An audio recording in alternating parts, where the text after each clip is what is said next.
السلام عليكم شباب.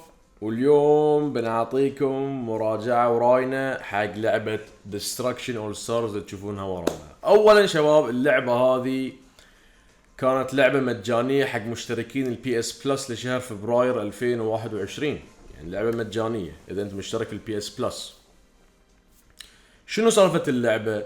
اللعبة عبارة عن لعبة سيارات بي في بي ضد بعض. يعني شفتوا مثلا لعبتوا العاب مثل روكت ليج، لعبتوا مثلا فول جايز، لعبتوا هالالعاب كلها بي في بي، يعني ما في قصة ما في شيء، فقط انت ضد شخص اونلاين. طبعا تقدر تلعب اوفلاين ضد كمبيوتر اذا حاب تتدرب وتسوي ميشنات وكذي، لكن يعني اللي بيلعب هاللعبة يلعبها دائما اونلاين، يبي يتحدى ناس حقيقيين، يعني ما يبي يتحدى كمبيوتر. فاللعبة مثل ما شرحت لكم لعبة اغلب يعني الوقت اللي بتقضيها اونلاين، تلعب اونلاين ضد ناس. اللعبة عبارة يعني أول شيء قصة ما فيها، يعني طبعا لعبة أونلاين تحدي ما فيها قصة، مسوينها بس لعبة أونلاين. ف موضوع القصة انتهينا منه. نروح حق الجيم بلاي. شنو الجيم بلاي في هاللعبة وشون صاير؟ أنت عبارة عن شخص، تختار شخصيات وايد على الشاشة عندك، تختار شخصية المناسبة لك.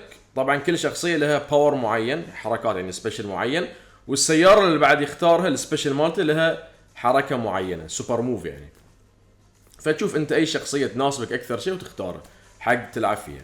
المهم اللعبه عباره عن انت تختار الشخصيه مثل ما ذكرنا وتدخل الحلبه. حلبه تعتبر عن حلبه سيارات اللون عوده مفتوحه، وانت تمشي بريلك اول شيء، يعني ما تروح داخل سيده يحطونك داخل سياره، لا تمشي بريلك وبعدين تختار السياره اللي تبيها وتروح. في سيارات مثلا خفيفه، في سيارات ثقيله، في سيارات سريعه. بس هني في صاير الادفانتج وديس ادفانتج. يعني بتاخذ سياره ثقيله مثل جيب بتكون قويه في الارمر لكن بطيئه بتكون، او مثلا بتاخذ سياره سريعه ريسنج بتكون سريعه لكن بتكون ضربتين تنفجر. طبعا شنو هدف اللعبه؟ هدف اللعبه انك تفجر الخصم وتجمع نقاط. اذا فجرت الخصم مثلا، الخصم يقدر يطلع من السياره ويركض ما يموت، يعني لازم تدعمه بالسياره عشان تقتله او تضربه بسبيشل او شيء. الشخص اللي طلع من السياره يقدر يسرق سيارتك او ياخذ سياره ثانيه. طبعا اذا صوبك يقدر ينقز على سيارتك وياخذ سيارتك. طبعا تقدر انت يعني تحرك الانالوج وتقطع من سيارتك، يصير يجوز يعني، لكن هو او فنه يعني اللي يقدر يتحكم بالثاني. اللعبه عباره عن 4 مودات، تقدر تلعبها سولو كل واحد ضد الثاني، صاير فري فور اول يعني.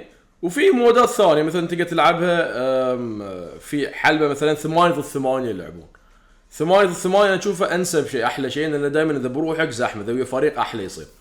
ففكره اللعبه انك تفجر الخصم، تاخذ البراغي من عنده وتحطه في الاوبجيكتيف مالك عشان تجمع نقاط وتغلب في النهايه. الجيم اتوقع عباره عن بين 5 و10 دقائق، مو متاكد، بس في هالحدود.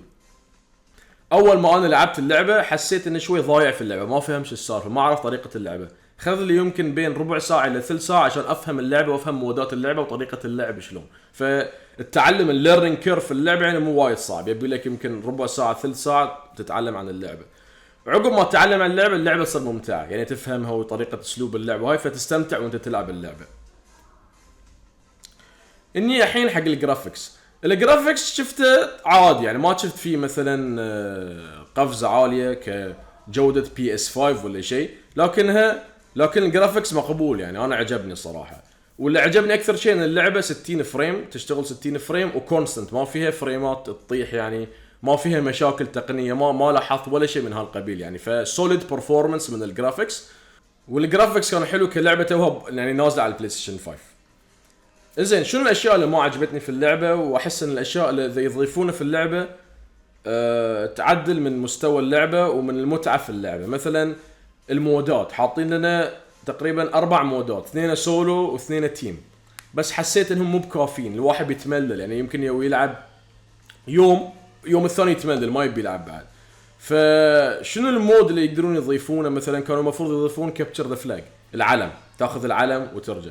كانوا يقدرون يضيفون بوينت كابتشر، توقف في منطقه معينه والسيارات لازم مثلا يضربونك عشان يدزونك برا المنطقه مثلا.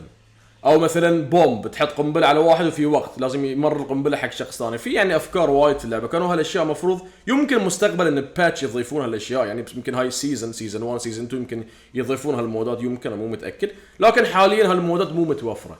فاحس اللعبه قاصره شوي، يعني يحتاجون شوي يضيفون فيها كونتنت اكثر.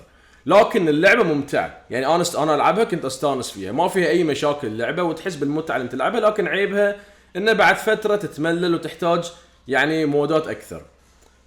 انزين شباب، تقييمي النهائي للعبه، اعطي اللعبه 7.5 من 10. تقييمي النهائي 7.5 out of 10. يعني انا اشوفها لعبه ممتعه لكنها قاصره، يعني لو يضيفون فيها كونتنت، يعني لو يمكن تشوفون هالفيديو عقب السنه ولا سنتين وضايفين هالكونتنت، اقدر ارفع تقييمي الى 8.5 يعني او 8 اذا ضافوا هالكونتنت يعني. اما شيء ثاني، اللعبه ما عليها غبار، وطبعا اللعبه مجانيه لمشتركين البي اس بلس، فانت مو خسران شيء. نزل اللعبه، العبها، جربها، عجبتك واصل فيها، ما عجبتك خلاص مع السلامه يعني. المهم شباب، هاي كان تقييمي ومراجعتي ورايي في لعبه ديستركشن اول ستارز، لعبه حصريه على البلاي ستيشن، ونشوفكم في الفيديو الجاي.